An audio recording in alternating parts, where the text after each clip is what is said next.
The letter of Jeremiah, a copy of a letter that Jeremy sent to those who were to be led captives into Babylon by the king of the Babylonians, to give them the message that God commanded him. Because of the sins which you have committed before God, you will be led away captives to Babylon by Nabuchodonosor, king of the Babylonians. So, when you come to Babylon, you will remain there many years, and for a long season, even for 7 generations. After that, I will bring you out peacefully from there. But now, you will see in Babylon gods of silver, gold, wood carried on shoulders, which cause the nations to fear. Beware, therefore, that you in no way become like these foreigners. Don't let fear take hold of you because of them when you see the multitude before them and behind them worshipping them. But say in your hearts, O Lord, we must worship you, for my angel is with you, and I myself care for your souls. For their tongue is polished by the workman, and they themselves are overlaid with gold and with silver. Yet they are only fake and can't speak. And taking gold, as if it were for a virgin who loves to be happy, they make crowns for the heads of their gods.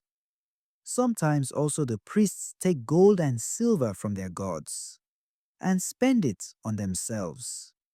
They will even give some of it to the common prostitutes.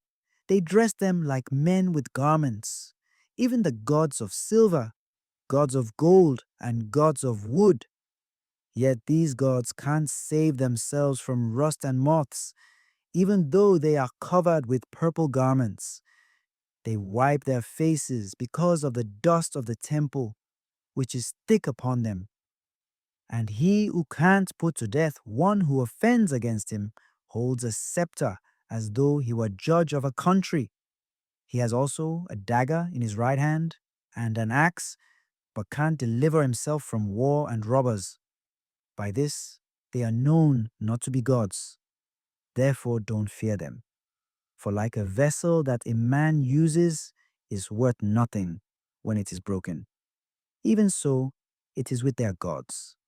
When they are set up in the temples, their eyes are full of dust to the feet of those who come in. As the courts are secured on every side upon him who offends the king, as being committed to suffer death, even so the priests secure their temples with doors, with locks and bars, lest they be carried off by robbers. They light candles for them, yes, more than for themselves, even though they can't see one. They are like one of the beams of the temple. Men say their hearts are eaten out when things creeping out of the earth devour both them and their clothing. They don't feel it when their faces are blackened through the smoke that comes out of the temple. Bats, swallows, and birds land on their bodies and heads. So do the cats. By this you may know that they are no gods. Therefore don't fear them, notwithstanding the gold with which they are covered to make them beautiful. Unless someone wipes off the tarnish, they won't shine, for they didn't even feel it when they were molten. Things in which there is no breath are bought at any cost. Having no feet, they are carried up on shoulders. By this, they declare to men that they are worth nothing. Those who serve them are also ashamed, for if they fall to the ground at any time, they can't rise up again by themselves. If they are bowed down, they can't make themselves straight. But the offerings are set before them, as if they were dead men. And the things that are sacrificed to them, their priests sell and spend.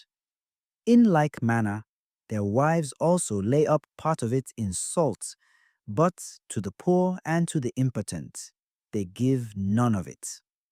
The menstruous woman and the woman in childbed touch their sacrifices, knowing therefore by these things that they are no gods, Don't fear them, for how can they be called gods? Because women set food before the gods of silver, gold, and wood.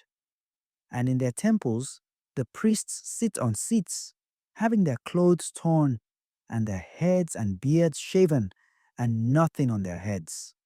They roar and cry before their gods, as men do at the feast when one is dead. The priests also take off garments from them and clothe their wives and children with them. Whether it is evil or good, what one does to them, they are not able to repay it. They can't set up a king or put him down. In like manner, they can neither give riches nor money. Though a man make a vow to them and doesn't keep it, they will never exact it. They can save no man from death. They can't deliver the weak from the mighty. They can't restore a blind man to his sight or deliver anyone who is in distress. They can show no mercy to the widow or do good to the fatherless. They are like the stones that are cut out of the mountain, these gods of wood that are overlaid with gold and with silver. Those who minister to them will be confounded. How could a man then think or say that they are gods when even the Chaldeans themselves dishonor them? If they shall see one mute who can't speak, they bring him and ask him to call upon Baal, as though he were able to understand. Yet they can't perceive this themselves and forsake them, for they have no understanding. The women also with cords around them sit in the ways, burning bran for incense. But if any of them, drawn by someone who passes by, lies with him, she reproaches her fellow that she was not thought as worthy as herself, and her cord wasn't broken. Whatever is done among them is false. How could a man then think or say that they are gods? They are fashioned by carpenters and goldsmiths. They can be nothing else than what the workmen make them to be. And they themselves, who fashioned them, can never continue long. How then should the things that are fashioned by them? For they have left lies and reproaches to those who come after. For when there comes any war or plague upon them, the priests consult with themselves where they may be hidden with them. How then can't men understand that they are no gods, which can't save themselves from war or from plague? For seeing they are only wood and overlaid with gold and silver, it will be known hereafter that they are false. It will be manifest to all nations and kings that they are no gods, but the works of men's hands, and that there is no work of God in them. Who then may not know that they are not gods? For they can't set up a king in a land or give reign to men. They can't judge their own cause or redress a wrong, being unable. For they are like crows between heaven and earth.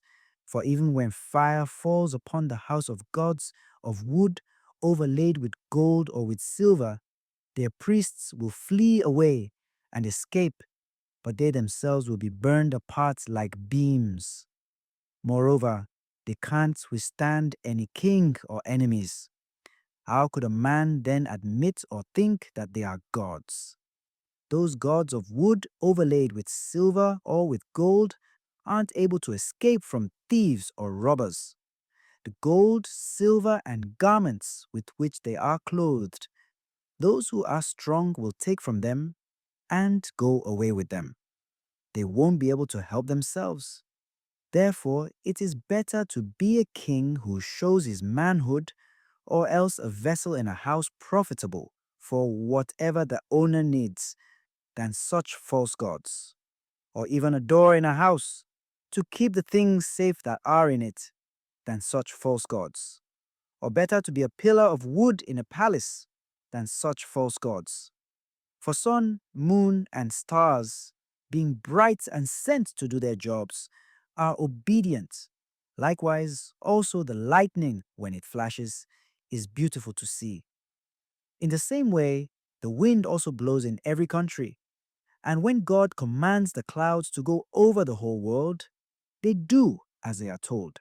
And the fire sent from above to consume mountains and woods does as it is commanded. But these are to be compared to them neither in show nor power. Therefore, a man shouldn't think or say that they are gods, seeing they aren't able to judge causes or to do good to men. Knowing therefore that they are no gods, don't fear them, for they can neither curse nor bless kings. They can't show signs in the heavens among the nations, or shine as a sun, or give light as the moon. The beasts are better than they, for they can get under a covert and help themselves. In no way then is it manifest to us that they are gods.